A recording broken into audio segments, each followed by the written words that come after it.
let's just start off by saying some of you may notice that Xavier is in a car, but he is not the driver. So No, this is, driver right there. yep. So, and I'm in a car because everything was planned perfectly to make this podcast. Me, nice at home at Dallas. And on Friday afternoon, at the last minute, I got a phone call with a high value piece of art that I needed to fly out to Florida and pick up, which is something that we do offer, especially for something that's six figures. And people Hmm. have a little bit of a hesitance to send that through the mail. That's one of the other reasons that we have satellite offices as well. So, Hmm. and touching on a point which Bob made of how he's going to leave everything to his daughters and that's their problem. That's sometimes the thought. There's two trains of thoughts with collectors. There's a train of thought that I love it so much, I'm going to die with these things, and somebody else is going to enjoy the profits as well as the problems that come with it. And there's the train of thought that this is my collection. Um, I've dealt with it my whole life. I don't want to leave this burden onto my families. And the plus side of that is also, I want to see what it does. It's kind of exciting Hmm. if you can detach yourself at the end or follow through, because at the end of the day, you're a custodian of these things. And if you did Hmm. your job well as a custodian, you have the final part of sharing it with the world, putting it at auction or selling it to the next person, or even gifting it or airing it to a son that might, or a daughter that might enjoy the piece or remember dad or Hmm. mom buy it. Hmm. So those are conversations that I always have with clients and collectors. Yeah, it's important. It's important to figure out what we're going to do with them, and failure to plan is a plan to fail, as the people in business often say. Especially at the end, because for the most part, I I have two mindsets. I have the dealer mindset and the collector mindset, because at the end of Hmm. the day, this all started because I was a very big collector, and I kind of wanted to get my collection for free type of thing, where I would buy stuff Uh-huh. and break even. But you have to really mentalize yourself sometimes, where these things, you need to live well. And other times I'll buy something now, particularly when I buy something, I think about it as the money is gone. I'm not thinking about it as an investment. I'm not thinking about it as something that I need to make a profit on in the future. I'm thinking about it as a collector, where I really enjoyed this. This is what nostalgically brought me to my whole career. And I'm Hmm. going to spend this money because I'm able to spend this money on something, and just forget about the money.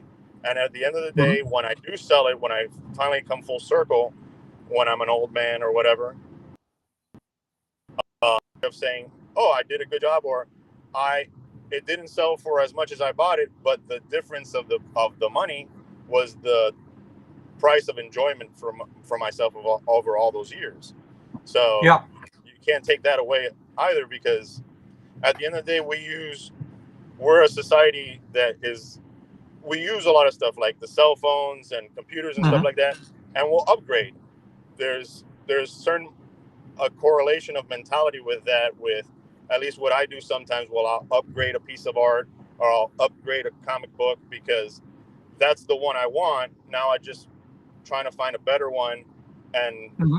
stay with that one. Or at the end of the day, also tastes change, and my tastes over the years have changed, where I collected something that it was very nostalgically memorable to me, and then all of a sudden it's just like my artistic tastes have changed, where I Hmm. visually look at it now and it's not the same amount of enjoyment, because I might be nitpicking it, or that artist is no longer, just because I so Yeah, I have friends who reread books and say, "Well, the Struck Fairy certainly visited that one." yeah, exactly. The Struck Fairy comes in and takes away all the joy that used to be there. And that's part of growing up. It's like you not only that's what was kind of got me into comics, was I didn't really want to read books, and comics was a Hmm. visual thing to read the books, and then it expands your mind as you grow up and you start Hmm. thinking about different points of view. maybe the point of view that the writer's trying to put across, or maybe the point of view that he's created for this character, but it resonates with you because of something that you're going through in your life or have gone through in your life, and you have a connection. So there's one of the funniest things that I always say, it's like, you can collect anything. There's people that collect matchbooks. There's people that collect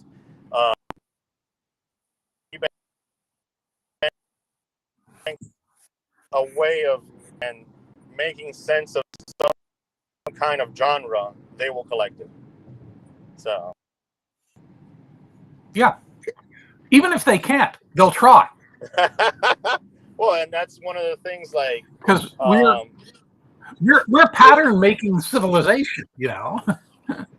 That's one of the things, like, as our hobby expands, sometimes things get too expensive, and we set out to do goals was to get every penciler that did the first volume of Daredevil a piece of their art. And this 20 years ago than it is today. Names like Frank Miller or Wally Wood being a Daredevil fan. Those are some of the hot, most coveted artists of that character. So it's just like saying Jack Kirby piece or a Jim Lee. It goes by a generation. Some of Kirby to me was my artist, and some of the 80s and 90s guys, like, I started collecting, it's McFarlane and Jim Lee, other artists, other newer artists, Silvestri, because that's what we remember when we were collecting. Not to say that Kirby has anything, there's nothing wrong with Kirby. It's just when I look at the bodies of work and when I look at it nostalgically, I can eventually get something by Kirby because I know he's a good artist and I know he created the series, but I don't really have, besides a historical connection to him, I don't have a nostalgic connection to him.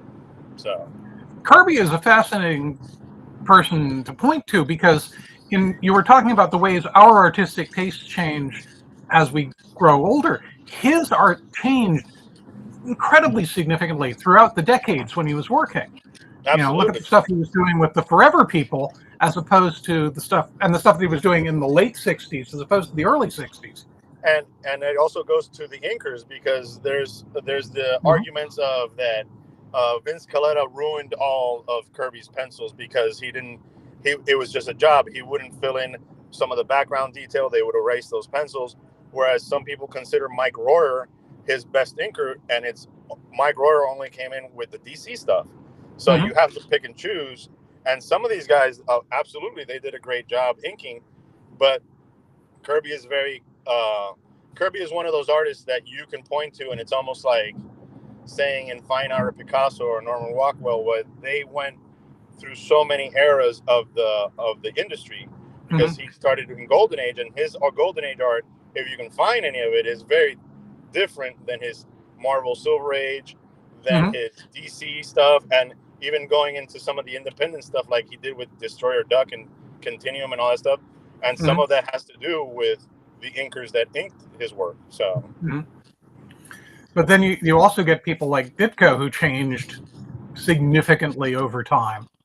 Absolutely. You know, the stuff in Mr. A is completely different from the stuff in Spider-Man. And some of those artists, it's like Alex Toth, what they were doing is growing as an artist, but they were simplifying their styles, where it used to take 20 or 30 lines to make a character. They've broken it down to 10 or 15 lines, especially like I said, Alex Toth was very famous for this. Bruce Timm was very famous for this because of the animation. It lended his talents to produce these animation pieces much faster and much more streamlined than any other animation before it, and it was artistic. It didn't subtract anything from the detail. It didn't subtract from any of the visual. It just, they found how to simplify their art, make it faster. Some people like Frank Miller have done it, change their art, and that's one of the things with art. Art is subjective. It invokes an emotion. Yeah, And what Miller was doing in Sin City is completely different from what he was doing in Daredevil. absolutely, and what he was doing in Dark Knight and what he was doing in Ronin. I think Yeah. Ronin is very different than any of his other stuff, and he touched some of the art styles that he used in Ronin. He touched on some of the issues of Daredevil, but it was only one or two issues, Mhm. and he expanded. And now you see now, it's very heavy on the inks. Where again, some people don't like it. Some people think that his art style has changed so much that I am no longer a fan. But Mhm. if you are collecting an artist, their overall of different styles. Like if you're going to Yeah. collect Picasso, you need a blue period, a cube period, an Yeah. impressionistic. You need all these Yeah. things if you're going to collect a complete collection of one of these artists, and One that's of what kind of it goes into. one of my old friends was Paul Williams, who wrote a book on Dylan, several books on Dylan, and he was commenting on the religious period, the very Christian period, and said once you realize that someone is a genius, you have to follow them much more than you have to criticize them. Exactly. You know, In some sense, genius is madness. It yes. correlates in a lot of times, Hmm. and some people that they think it's like the Impressionists when they first came out. All the art critics said that this was garbage. That this is not art. That this and only those people that really saw was it was a dream of the art. They saw what they wanted to Hmm. see, and there became the beginnings of the few collectors that understood or that didn't want the norm, that didn't want the religious paintings, that didn't want to see what 200 500 years before every artist has already been doing. They wanted to see something new. They wanted to see a perspective from outside the box, and that's what makes you stand out and makes you famous and makes you transcend other art. Inventing an art style is most of the time very important, as Andy Warhol kind of did, where he didn't Hmm. really invent it, but he pushed and made pop art incredibly famous. And all he did was basically tell the public that art is around us every day. The commercial artists that create the products that we see, that is psychologically making us make a decision whether we realize it or not. And it's all subjective and it's all subconscious just because of art piece to think about, but it's very Hmm. true, especially in marketing. Yeah. And then you look at how someone like Roy Lichtenstein affected comic art by taking it and turning it into fine art. Absolutely, and then you have other artists like I said, Norman Rockwell, always considered a commercial artist, didn't, Hmm. especially in his lifetime, was not considered a fine artist. Now he has transcended. Same thing kind of with Frazetta. Frazetta was a comic book artist, and he Hmm. has transcended.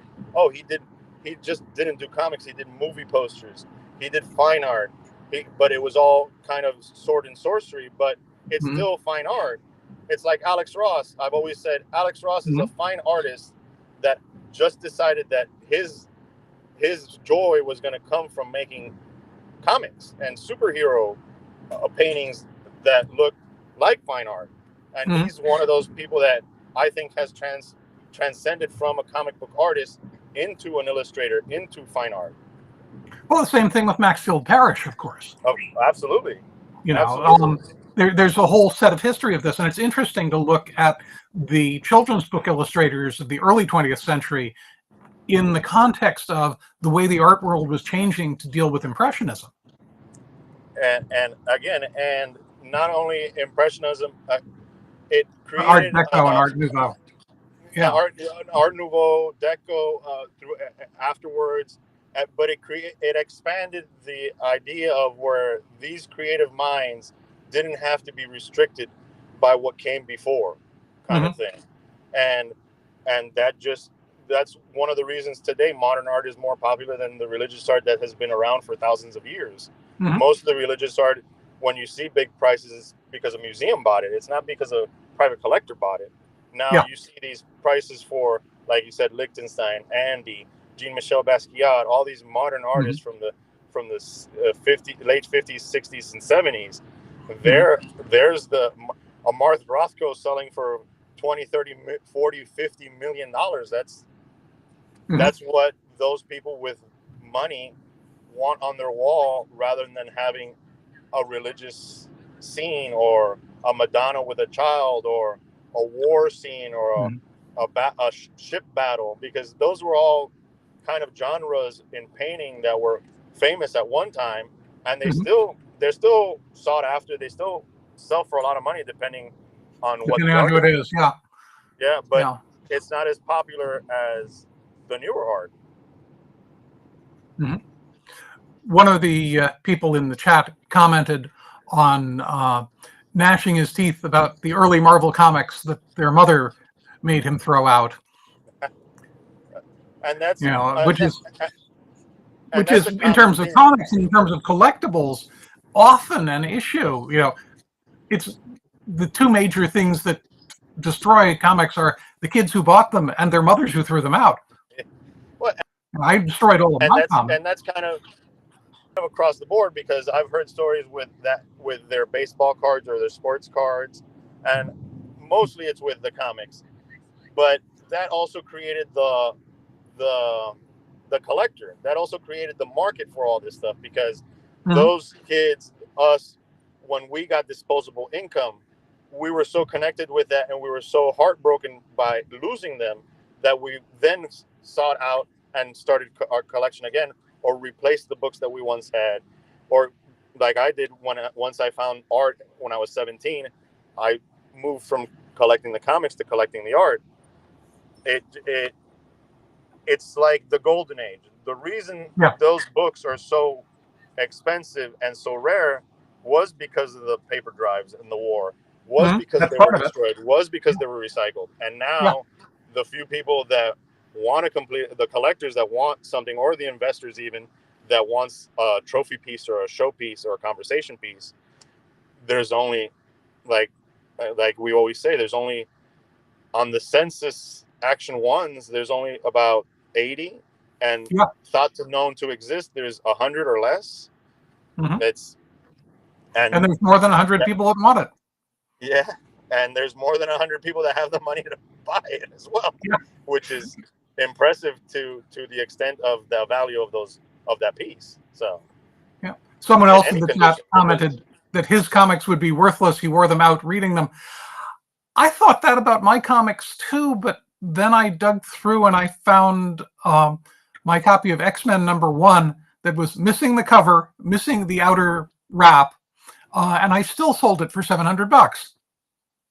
and You know, that's the thing. As long as it's an important or first appearance yeah, comic, coverless action one sells for almost, if not broke already, $100,000, yeah, and that's first appearance of Superman without a cover. But one that is the third or fourth highest graded, we just sold for 6 million.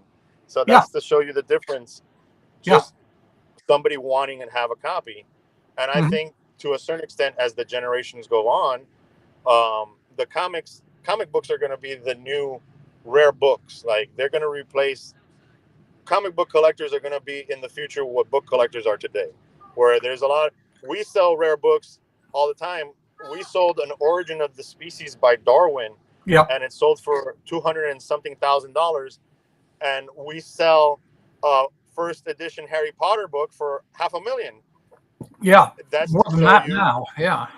the taste, show you the difference of generation, and show you Mhm. what the people that have money or want to spend their money on. As important as Charles Darwin, the his first editions of theories on evolution are, and how rare that book is, and how many libraries would want to have it, Harry Potter's book is still double what it's worth, what it would go for at auction, which Yeah. is, Yeah. it's crazy. Yeah. Well, part of this is, as you say, taste. And you were saying one of the times we were last talking, that the focus of collectors has changed a great deal over the Absolutely. past several years, in that people are now much less interested in complete runs, but they're interested in key issues. And that has a lot to do with, again, generations, how we live today. I grew up when I first got introduced to comics, I would collect as complete runs, as sets. I would want the first to the last issue of something, Hmm. and as the generations went on, my views changed on that, and I understand why some people only collect key comics and stuff like that. One, because of space. Two, because I was a younger collector that had to move a lot, and Hmm. moving 19 or 20 boxes gets old after the fifth or sixth time. Yeah. And that's kind of how it is. The generations today, statistics say that we move every 7 years, whereas Hmm. the generations before, you have people that have never moved from their original parents' house. They Yeah. just inherited it. And that is a great benefit, especially if you collect stuff, because you have this free storage area kind of thing. Yeah. There's a lot of collectors that will rent storage, which I always say that's a slippery slope to go, because you're always going to have this extra rent where you're keeping maybe other stuff because you live in an apartment, so you need storage, but you're keeping your collectibles in there. And that amount of money that you're spending for that storage unit, you might never make it back Probably won't. from the I collection certainly won't for the stuff. storage lockers I've had over the years. Yeah, and it's very few instances where I've gone to pick up a collection, and we've opened a storage locker that the person said, "Oh, I've had this storage locker for 20 years. It's been Hmm. this much or whatever." And I look at the collection, and it's just like, that's going to be paid and a lot more. So, but Hmm. most of those Yeah. collections are wow collections of Silver Age or Golden Age that are all the comics are gradable, first Hmm. appearances, Yeah. origins, rare Yeah. books. Yeah. And most of the collections, I'd say 90 to 95% of the collections aren't like that. Well, That's the sad part about it. Like 90% of everything is crap, as Sturgeon said. And that's pretty much the truth. 90% Like of any given collection is likely to be less interesting. absolutely. People And on. one of the things that we have is the 80-20 rule. We always say that 80% of your collection is worth 20% of the value, Hmm. and 20% of the collection is where that value is. 80% of that collection is just filler. Yep. And that's unfortunately that's how it really works. So But that's part of collecting. absolutely, that's a part of having a whole run or series of stuff.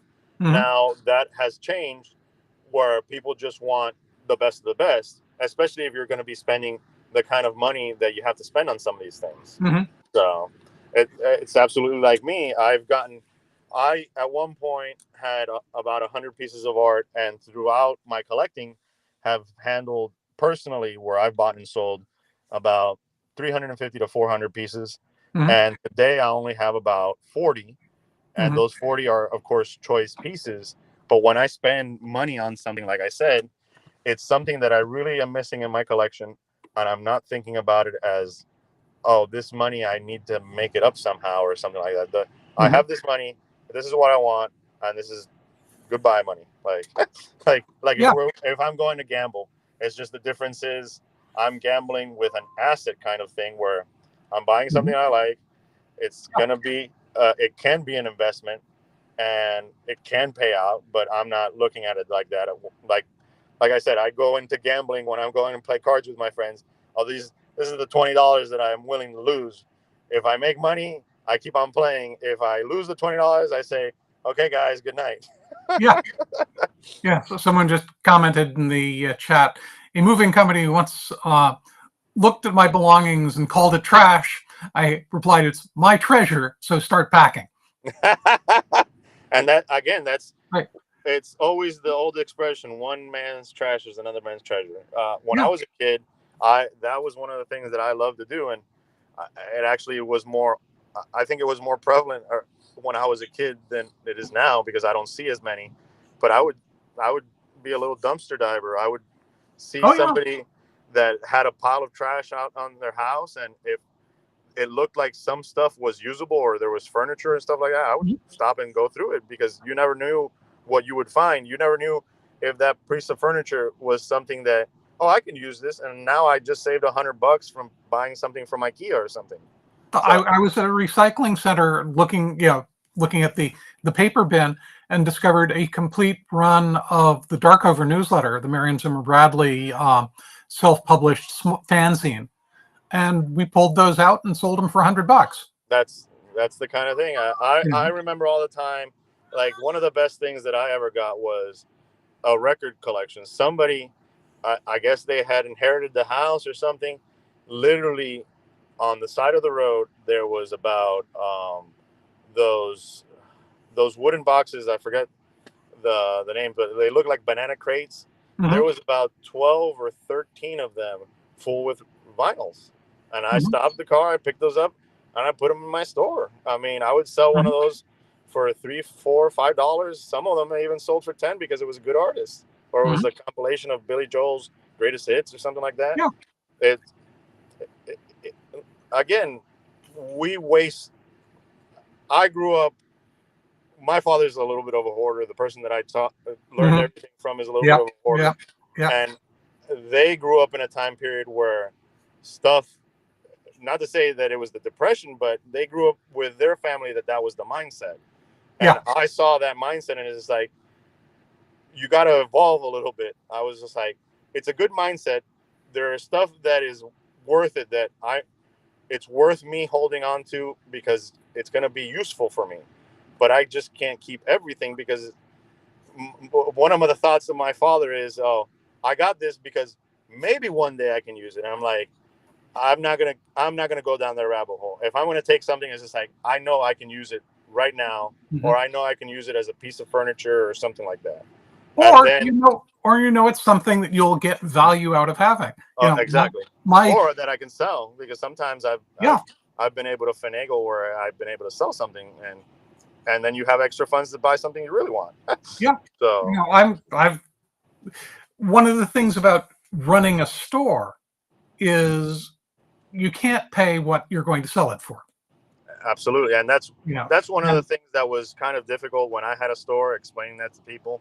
There would be a lot of people that would come in and say, this is worth $100. I want $100. And I'm like, it's worth $100. I can't give you $100. And then because I have to pay my rent. And then it's just like, I have to make a profit. And most of the time, going into selling your collections and stuff like that, the difference between an auction house and a brick and mortar store or a dealer is the dealer is going to pay you a percentage of what it's worth so they can make money. An auction house is going to take a percentage of what they're going to sell it for, and it's in their best benefit to sell it as high as possible. And also, but auction houses also have, like, we have requirements, value requirements, collection requirements, whereas a dealer, their requirement is, can I make money off of this? Yeah. So it's not so much more detailed or more legal. And I would say a bunch of times when somebody would come into my store saying, oh, I want to sell this, it's worth this much. It is worth this much. What I can pay is this much. And most of the time it's 50% or less. Yeah. It depends on what it is. And it depends on how fast you can sell it. Most stores are going to give you 50%.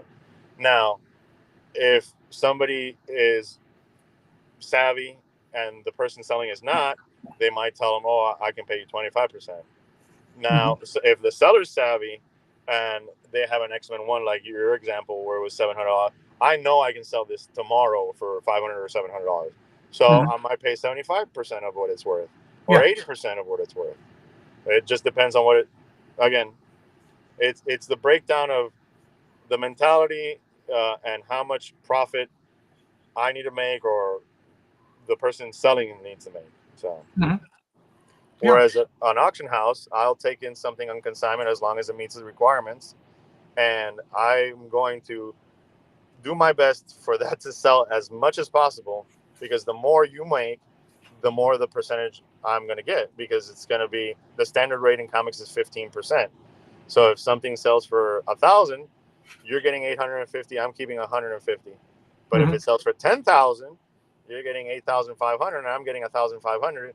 And the more it goes, the better it is for both of us. So, and yet there are certain things that Heritage will discover that they don't make any money on per se. For example, the that very famous recent discovery of the original model of the Enterprise. Oh yes. So there are certain situations where and especially in collectibles, because we have lists of comics that have been stolen over the years from dealers. We have Mhm. lists of art, and if any of those pieces turn up, um, basically we go into more detail of saying, well, okay, how did you get acquired? And Mhm. the Star Trek ship was kind of interesting because everything seemed, from what I understand, was on the up and up. It was in a Mhm. storage unit. Somebody bought it out of a storage unit. It was there, and sometimes that's kind of what happens. I've heard stories, a fan really wanted it or something, they kept it their whole life, and they died. No, he didn't really tell them how they acquired it. That happened with something in a museum somewhere, I think in Australia, and it came up for sale. The Mhm. museum said it had been stolen 50 years prior, and they get it back.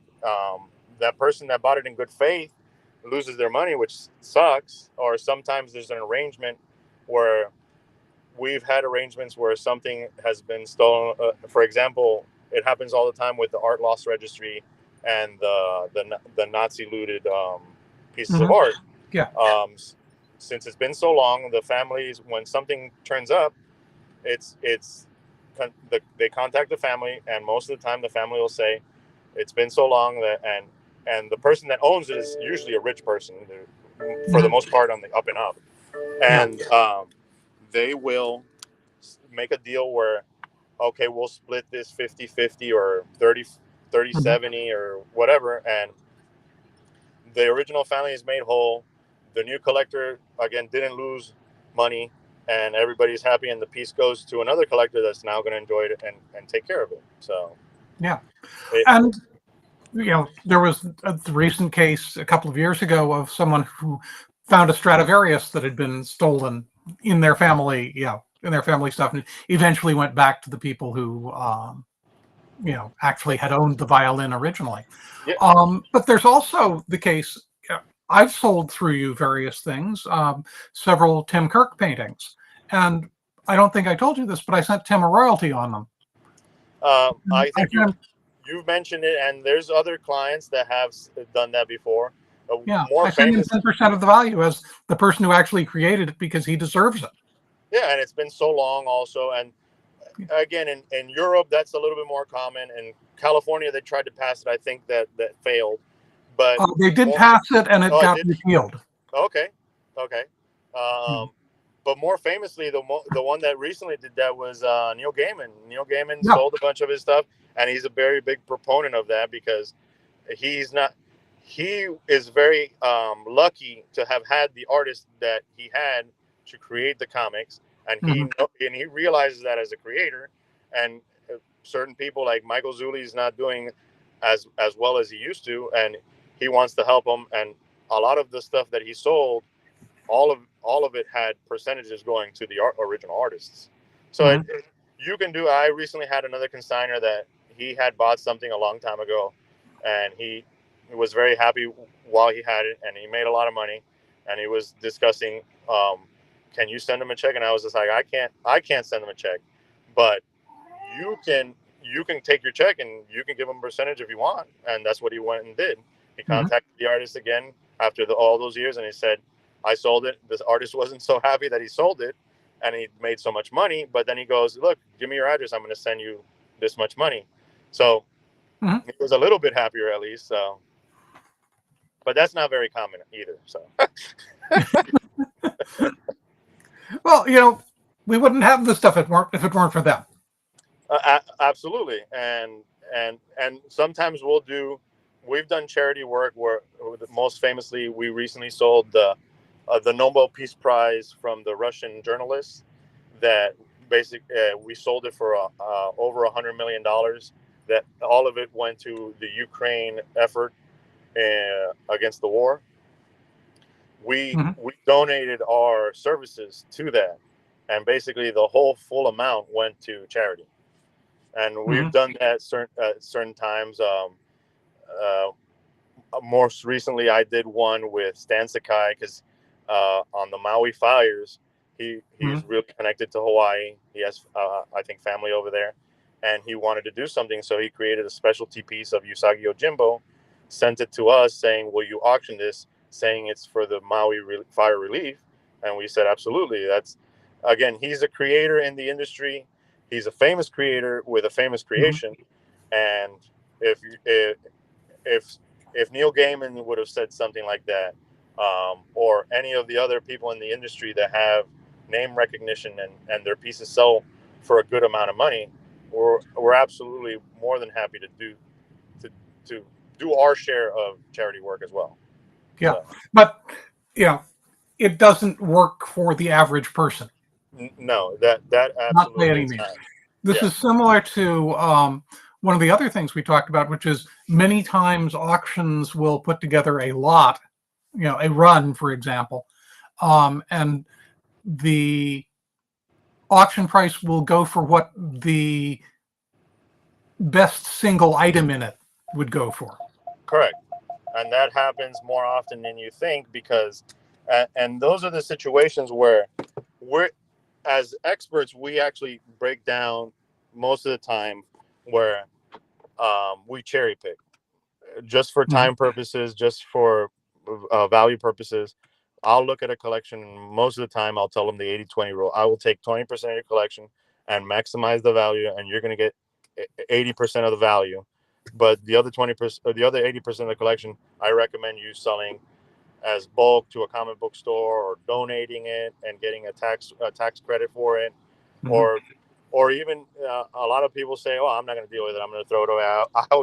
I'm always shocked that when I hear, "Oh, I'm going to throw it away," I go, "No, no, no, don't throw it away. Give it to some kid that you know, Yeah, so they can get into comics, or just drop it off at the Goodwill or something where." Don't take the tax credit, but just like get rid of it, but where somebody else is gonna get enjoyment out of it, or maybe even become a collector out of it. And mhm. that's the best thing, as again, as us being curators and being mentors to the next generation. If you're not going to make any money off of it, and your whole goal is, "Oh, I'm going to throw it away, I don't even want to deal with it," well, why not give it to somebody that might actually enjoy it, might actually Yeah, learn something from it, might actually create a passion. might And that's actually have something, fun. yeah, and that's something that I think that is very lost in the mentality when money is um, available, but it's too hard. The work is too much to juice that money, kind of thing. Mhm. It's money the hard way, as some people say, Yeah, and uh, sometimes that money the hard way, you might give that to a kid, and they might you might want to give it to your kid and say, "You can start a business off of this. Start mhm. selling these on eBay and learn the value of not only money but the hard work that it's going to take." Because a lot of people think, "Oh, I can just snap a picture and just put it on eBay." Yeah, it snap a picture and put it on eBay, but there's a couple more steps to it, and There's significantly more. Having done a fair amount of eBay selling, it's a lot of work to actually make sure that it gets the proper exposure. exactly. And then the other part of it is you mailing it getting there, the person saying it got there, you getting your money. Mhm. There's so many other things that get involved, Yeah. and that's one of the things that we take care of from beginning to end in our specialty. But that's also why we have requirements, because we can't just do it for every collection. Yeah. And some people get upset by that, but unfortunately, it's cost it's cost ineffective sometimes to take something. And Absolutely. the other part of that is, well, I'll get a collection and I'll tell them, "Oh, I only want to take the 20%," and they'll be like, "No, you got to take everything." And unfortunately, a lot of the times, if that's the case, we'll say, "Okay, good luck to you." Mhm. But there are instances where that 20% is big enough, and they go, "Well, no, you got to take the rest of it," and they're like, "Okay, okay, we'll do it." But Yep. and that also creates what sometimes we'll do is a tiered consignment rate, where we'll give Mhm. you a certain rate for the good stuff, but the other stuff is full rate, or if not a little bit more than full rate, because it's going to take a lot of manpower to process that. Mhm. We've had collections that we've had in the warehouse for 2-3 years. We've had collections that we've bought that are still there 10 years later because we're maximizing the value. Mhm. um, there's consignments that we've taken in that are so large, one of them being the Jim Davis collection of Garfield, Mhm. that's we've already been selling Garfield for about 4 years, I think, Mhm. and we still have a couple more years to go. So Yeah, well, I've certainly noticed in your coin collections that occasionally you'll have something that's spread out over a dozen auctions. absolutely, and that's not only, again, to maximize value, but also to give collectors a little bit more time, because there's most of the time the people that are spending the big money. I Mhm. get this question all the time: is there a better time of the year, or is there a, something that is the best time moment for me to sell? And I tell them there are, like, around this time where people are getting their tax returns. There's people tend to spend a little bit more. Around the holidays, people tend to spend a little bit more. Mhm. But if you have something grand, if you have one of the best things, if you have X-Men 1, all that stuff, the people that are spending that money, they have money year round. The economy doesn't affect them. The time of the year doesn't affect them. It's they have money. It's us, like the true collectors, that bump up the market when we have a little bit extra money. Mhm. So, if anything, the people with deep pockets sometimes get more deals because they are able to purchase more at any given time, whether the market is good or not. Mhm. So, Yeah, there's a. It's fascinating how people think there's a secret. You know, you just alluded to that in terms of, oh, it's the time that matters.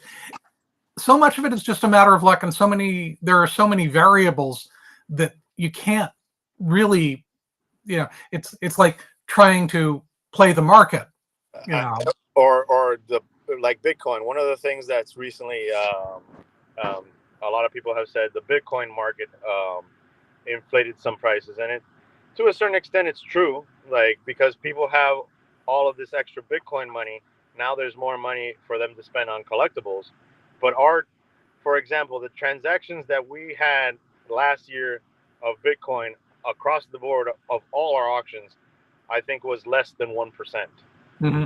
So it's not really affecting in the sense that they're buying with Bitcoin, but they might have made so much money off of Bitcoin that they're using their funds Hmm. to buy stuff. Yeah, So, but you're also auctioning actual physical bitcoins. which is, that was one of the interesting things that I was funny that when I first saw it, because we already done it twice, Yeah. and the first time I saw it, I actually didn't know that they had created a coin, and even less that they graded the coin now. But Yeah. it's interesting, partly because it's a digital asset and they were trying to get away from a physical item Hmm. having it. But Yes. it's it's it's almost like a moment in history type of thing, where Hmm. the transitional moment, like, oh, the people that want to do this, we they're skeptical because they don't have a physical item. So let's create this coin where it makes a physical item with a digital code that is unique to each coin. And it's just Hmm. like, psychologically, that does something in your mind, even though you don't realize it. And Yeah. it's interesting. And that was Yeah. one of the things. And then it just, once those people were caught in the fact that it's just like, oh, I have this physical thing, but it's not really a physical thing. It's a paperweight. Hmm. Like, the actual value of this is in my digital wallet. It creates the transition a little bit easier, at least psychologically in your mind. It does. Hmm. Yeah. Well, but there's also the physical item itself has an existence, which means it has a certain value, and who knows what that happens to be. Well, it's like the NFTs. They recently one of the companies that was trying to make NFTs is they were going to make an NFT out of a physical object, and these physical objects were going to be stored in a vault that you could take possession of it, but you didn't have to, whether it be for tax purposes Mm-hmm. or security purposes. You didn't have to. It would be in this vault, and then you would have the digital NFT, that serial number correlated to this physical item and your digital wallet. So it's very interesting, though, the way that they again, collectibles, the way that you try to create or maintain a market, because at the end of the day, anything that is only worth what the next person is willing to pay Mm-hmm. is kind of, you, dealers and collectors, influence that market. And if you have control, let's say Action One, where we've said there's 75 to 80 of them known, graded, and there's probably another 20. If you as an individual can acquire 10 or 15 of those copies, and at one point or another all the copies are in hands of people that don't want to sell them, Mm-hmm. and everybody kind of knows that, well, you have multiple copies and it's only a matter of price of whether you want to let one go or not, you can kind of set your price. Mm-hmm. It's and that's what galleries and dealers do with art, particularly. Art is in worth. It's not only is it subjective; it's only worth what the next person is willing to pay, and it's generational. For example, Mm-hmm. the Kirby art compared to the Jim Lee art. There's a lot of dealers that focus on the older art and don't really focus on some of the new art, and those dealers eventually are going to have to retire, or are going to have to Mm-hmm. sell all their stuff at a certain point, and they're going to be out of that market. And the newer generation, where they're buying these Jim Lees and McFarlane, where that old generation is going, why are they spending this money? Well, those are the real collectors. Those are the Mm-hmm. people that are really, really want something, and they have that money to spend it on Mm-hmm. whatever they want. Because once you have money and you have pretty much a set lifestyle, you have your home, you have all that stuff, and then money just keeps on coming in. Mm-hmm. It's just numbers in account. At that point, it's just like, well, I've always wanted a rock lunar meteorite. Why not get one? I've always Yeah. wanted an Action One. Why not get one? I've always Mm-hmm. wanted a page from Kirby. Why not get one? Because what Mm-hmm. else are you going to spend your money on, kind of thing? Mm-hmm. And it's a healthy, non-destructive, positive hobby, where you can have a lot of hobbies, and you can have a lot of vices that are not as profitable and or good to your soul as something like comics or collecting art, that you have conversations like this. One of my favorite things is not so much collecting at times, is me connecting with people and Mm-hmm. sharing the collection, because that's another thing. We have these things, like I have pieces of art and the comics, but who are you going to show it to if not somebody else that can appreciate it, or can go back, have a conversation back and forth with you about what it is Mm-hmm. and about the artist? Because at the end of the day, if you just have it and you show it to your friends that have no background or no interest in it, it's just like, it's a black and white piece of paper on a wall. It's like, Yeah, I remember being over at Greg Bear's house and looking at a couple of pieces of art on the wall. He says, I just can't remember who did those. And I looked at them and I said, they're Mark Rogers. There's his signature down in the corner. He said, yeah, you're right. Oh, yeah. But the fact that I knew immediately who it was made the conversation so much more fun for both of absolutely. us. And even so, having conversation to something that he actually enjoyed but didn't remember the artist's name, and you Yeah. obviously right off the bat remembered. So it's just like, it's like It's I not said, even one of the I remembered. It's that I knew the style to some extent, and I knew where to look for a signature. well, that too, and I knew again, that the MER was Marky Rogers. and going with some comic artists, and especially fine artists and stuff like that, they don't at times they don't even have to sign something. Their Oh, style is so absolutely. recognizable, and Yeah. that's one of the things that I've said sometimes about a signature, a painting. A painting is only a glorified signature, basically. It's this, it's In many like cases, you, yeah.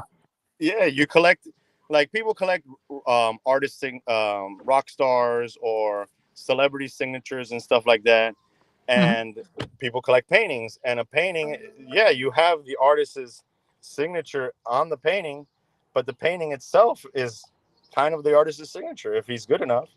It's like a Bill Sienkiewicz or an Alex Mhm. Ross. There's no Yeah. way that you're gonna mistake them for anybody else. Like, Mhm. Yeah. Or a Frazetta. Well, Frazetta, uh, you could mistake it for a Jeff Jones. sometimes, and then the other times when they're trying, because Frazetta is one of those guys that there's a lot of sketches, and if you don't have Mhm. provenance, that's not gonna fly with us. Another person that does that, there's a lot of questionable pieces out there. Not to Mhm. say that they're fake or anything like that. It's just that if you don't have provenance and it looks weird, because an artist can have an off day, or he can Mhm. be walking and all of a sudden you catch him off guard and he does a Yeah. doodle or something like that, and it just doesn't look right. But you knew that it was him because you met him. If you don't have provenance, Charles Schultz is one of those guys, and Yeah. Dr. Seuss. There's a lot Mhm. of Dr. Seuss. There's a lot of Charles Schultz. There's a lot of Maurice Sendak. Mhm. That I'll it bet there's looks an good. awful lot of our Crumb. That too, yes. And that's another thing. Their market has gotten so high, and they're so revered, and to us sometimes their style is, not to say easy to copy, but an artist can copy it a little bit easier than Yeah. a non-artist type of thing. So Yeah. Well, the difference between the copy and the reality requires expertise. uh, absolutely, it's Yeah. like Van Gogh's If one of I haven't seen 1,000 original Crumbs, the. I can't be certain that something isn't an original And or that's the is. thing. Sometimes when you'll see an original crumb, because I've seen a couple of original crumbs, and I'll see them. Sometimes it's on lined paper, and I'm like, this is, and all the facts checked out. Like, this is when he was Mhm. doing it. He just got a scrap piece of paper. He was doing it on the spot, and that's Yeah. what it was. And it's just like, oh my god, it's just. But Crumb is Mhm. one of those people that they're considered a genius because Yeah. it's like Mozart. You see Mozart's music, there's no corrections. Mhm. Robert Crumb, very few times will you see whiteout on a Robert Crumb or a scratch out or Yeah. something like that. Yeah. It's insanity the way that the image in his mind is just transferred to his hand and onto a piece of paper, almost like a computer, because he Mhm. doesn't make an error a lot Yeah. of the time. So Well, and if what you're talking about is a sketch, he wouldn't spend the time to correct an error. There may be bits of it that he thought were errors that he would have done differently if he'd had the chance to change it, but he didn't bother. yeah, and it was like you said, Having a watched a chance lot of error. artists do Oh, this. quick sketches Oh, like Bill Rossler, he'd never change it. oh, He just, I got too much ink here. Let me make it like a yeah, bug or something like that. Like, yeah, yeah. Or let me change it into something where that's a feature. absolutely, and that's kind of fun where you see some of the process. One of my favorite pieces in my collection, I own the cover by Shelton of the Fabulous Free Brothers #8, Oh, and wonderful. and I love that piece. That was under. I first found Underground working at the store, filing comics when I was 16. And Hmm. when I saw an Underground comic, I was like, "What is this?" Like, Hmm. imagine a 16-year-old kid finding that for the first time. And I fell in love with the Furry Freak Brothers, particularly with Fat Freddy's cat. And I'm a cat guy, so Uh-huh. um, and I was lucky enough to have gotten that piece of art. And what's interesting is I wouldn't like that piece of art as much if it was how the published cover is, because the Hmm. published cover has them the same image that I have, but on the bottom it's just the continuance of the brick road. In this particular piece of the original that I have, they were doing something that apparently they split off Fat Freddy's cat from the side stories Yeah. into his own stories. Yeah. So this has a banner on the bottom of the cover where it shows And side story, Fat Freddy's cat and his continuous war on the cockroaches. And you Oh see yeah. him going after some cockroaches. Hmm. That is a piece of art that was covered up by a paste up on the final piece Hmm. where they published the cover. So if it wasn't for that, where it shows all three of them and the cat, I wouldn't have liked it as much because it wouldn't have been kind of the full cast. Yeah. And being a Fat Freddy's cat fan, I kind of Hmm. really wanted Fat Freddy's cat. So, but the Idiots Yeah. Abroad cover I love because of all. It's one of the best stories. It has so much detail, but it also has a lot of whiteout, not only for corrections but also for effect on the towers and the Hmm. glass. Yeah. So it's very interesting to see all the different stuff that they did on this original. Yet the way that it came out as the final product, you see again the whiteout for the effects, you see the whiteout for the corrections, but also you see where the whole idea changed, where they spun off Freddy's cat, because this Hmm. was supposed to be part of it, but then they were like, no, we're gonna make a whole story. It's gonna be a 3-issue story. The Idiots Abroad. We don't have space for Fat Freddy. Let's make Fat Freddy his own comic, and that's what they did. Yeah. Yeah. Wow. I could talk with you for hours. Me You too, know, Dom. we've And we've especially used comics, up like I always say. our time pretty much. Bob's going to come back in shortly. Okay. Any final things you wanted to say? I've really enjoyed talking with you. Again, like I always say, I always enjoy talking with you at the shows and stuff like this. And I'm I love talking comics and comic art. All you got to do is pull the string, basically, like I always say. But Mhm. if anybody wants has any collecting questions or anything like that, always feel free to reach out to me, Xavier Chavez at Heritage, whether it be comics or comic art, and maybe some anything else in our other categories. Even though it'll be outside my wheelhouse, I can definitely connect you with one of my colleagues that's an expert in that department or that field. And like I said, I'm always happy to help. My whole thing was uh, helping people in the hobby and the profession that I was lucky enough to turn a hobby into a profession. And Yep.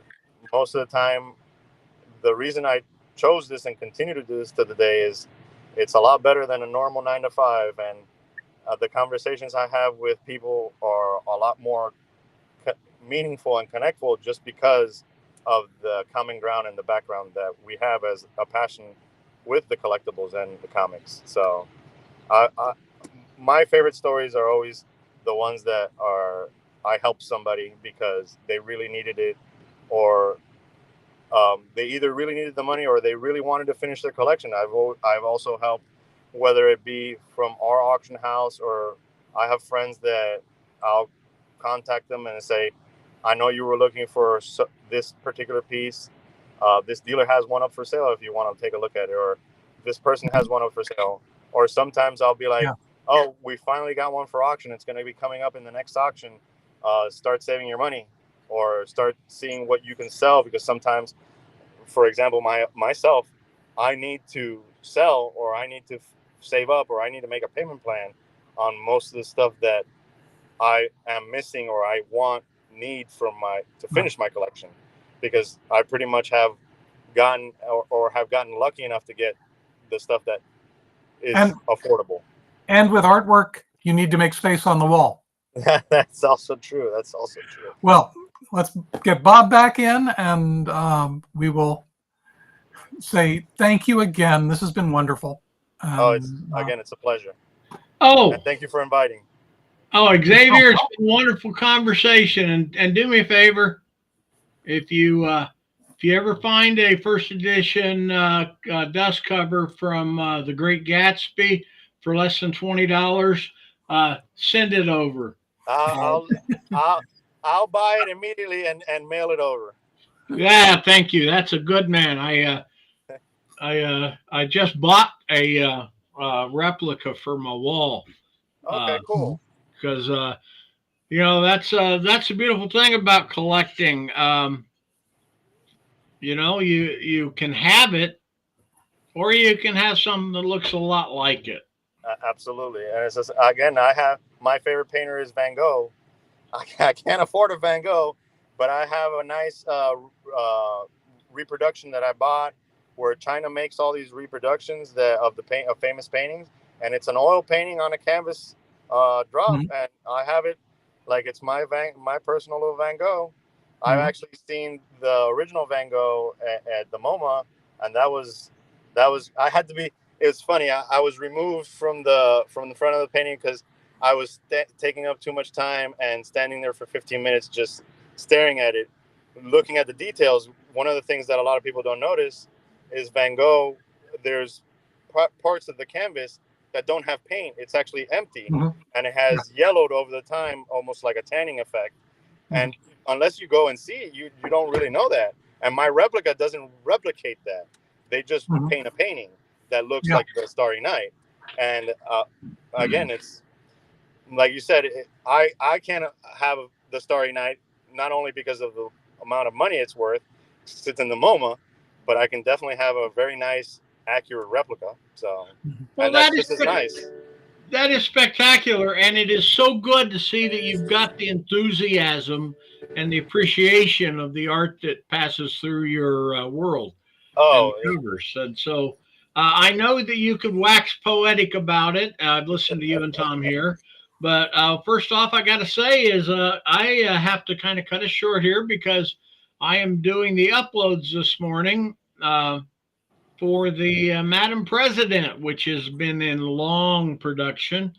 And Karen, Tom's significant other, has a wonderful story in. And it will be a probably never show up in your auction house. But hey. Never say never. Well, they're print on demand. So you got to love it. But thank you all. And next week, we will have Cliff Winnig is with us.